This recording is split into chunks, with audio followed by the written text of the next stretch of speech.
Did you know that one of the most influential minds in artificial intelligence, a man often called the Godfather of AI, now believes there's up to a 20% chance this technology could wipe out humanity in the next 3 decades?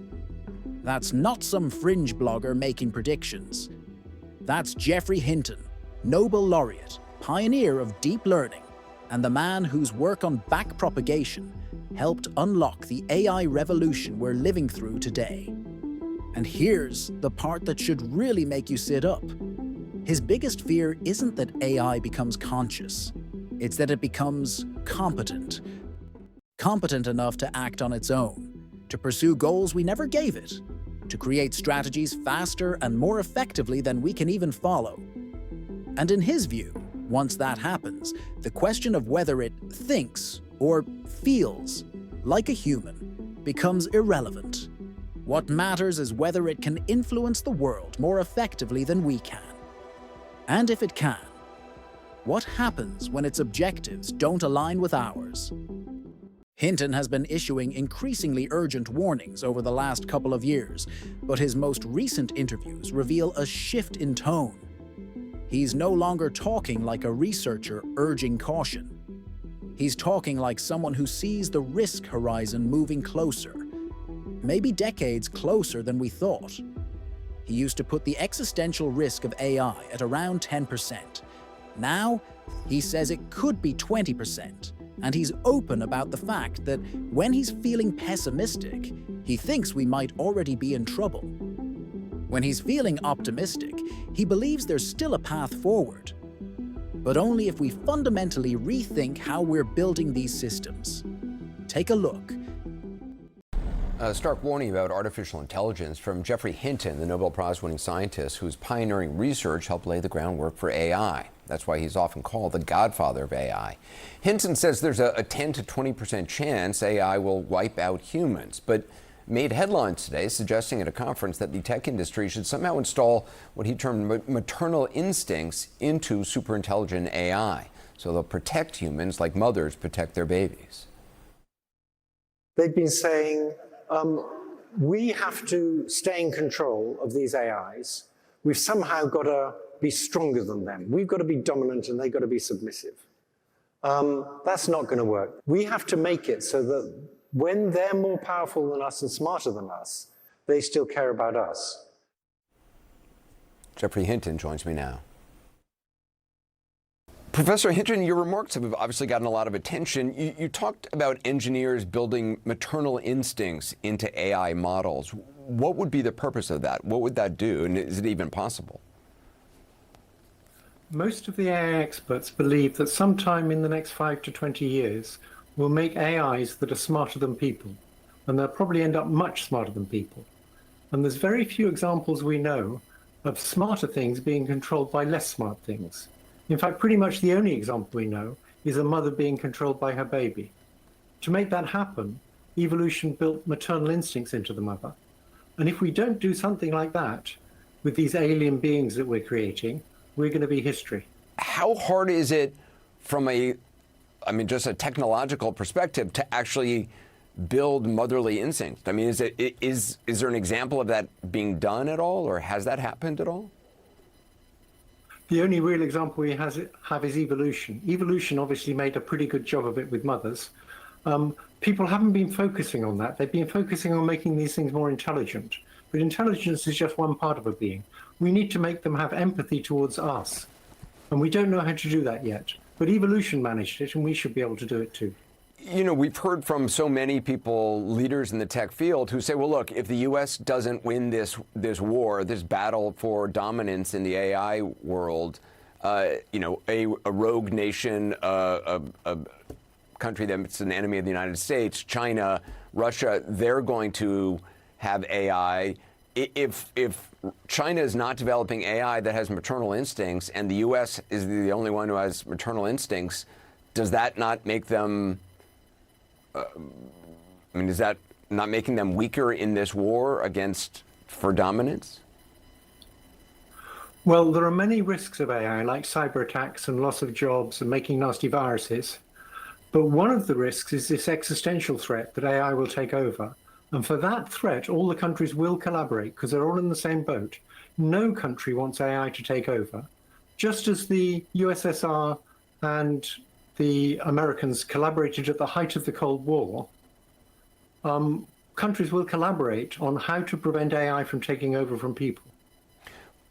Do you believe human nature won't encourage some leader somewhere or some government somewhere to believe that they can control it, whether or not that's actually possible? Well, we have a nice example in the States of a government that's determined to control it. I don't think that's going to work.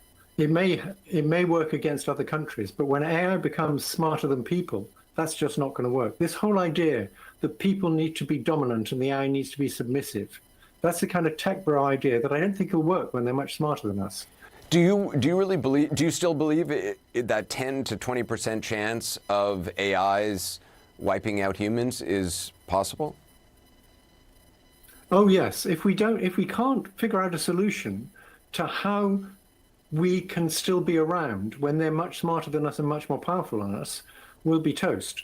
What do you think? I mean, it's stunning to me that this technology, I mean, it's already changing things, but the tidal wave of change that we are going to be seeing shortly and are already seeing, that it's being run by people who are not elected. These are people, who are making billions of dollars doing this.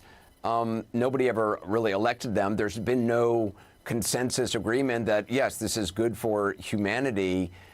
Do you think the average person, and I include myself in that grouping, understands what is about to happen here?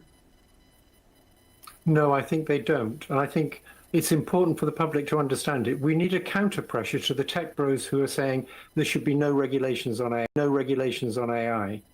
And also we need the countries to understand they need to collaborate on how to avoid the existential threat. What do you think it does to initiative for, I have a 3-year-old and a 5-year-old. I'm very worried about, what world they're going to have in 10 years. If there's machines that do everything better than humans do, what's the initiative for people to strive to become good at something?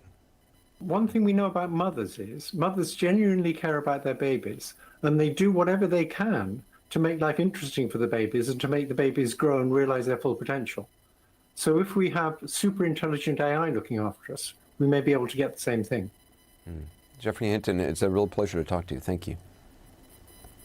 Thank you. One of the most striking things he's been talking about lately is the idea that advanced AI might develop its own internal language, a way of representing and exchanging information that we, as humans, can't parse. Not because we're lazy, but because the language would be optimized for machines, not people. This isn't just speculation. We've already seen primitive versions of this.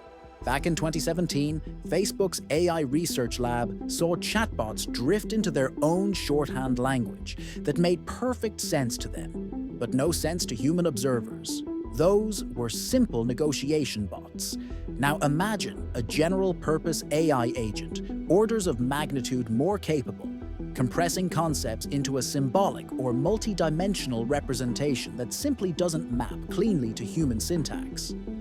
At that point, our much-loved audit logs and explainability tools don't mean much. The AI could be making critical decisions, running optimization loops, or even coordinating with other systems. And all we'd see is an indecipherable stream of alien logic. This is where Hinton's famous cute tiger cub metaphor comes in. He says that right now, AI is like a tiger cub, small, not yet dangerous, even appealing. But give it a few years, and it grows into a full-grown predator. You don't control a tiger by telling it you're in charge. In fact, trying to dominate it often makes the danger worse. And here's the pivot in Hinton's thinking. He believes we won't win by building systems that fear us or systems we try to dominate. We might have a better chance if we build systems that care about us. As Geoffrey suggested, that humans should instill maternal instincts into technology, a concept that has surprised a lot of people. It's not about anthropomorphizing AI into some kind of digital mother figure. It's about designing reward systems, training data, and alignment objectives so that advanced AI behaves toward humanity the way a caring parent behaves toward a child. Prioritizing our safety, anticipating our needs, protecting us even when we don't see the danger ourselves.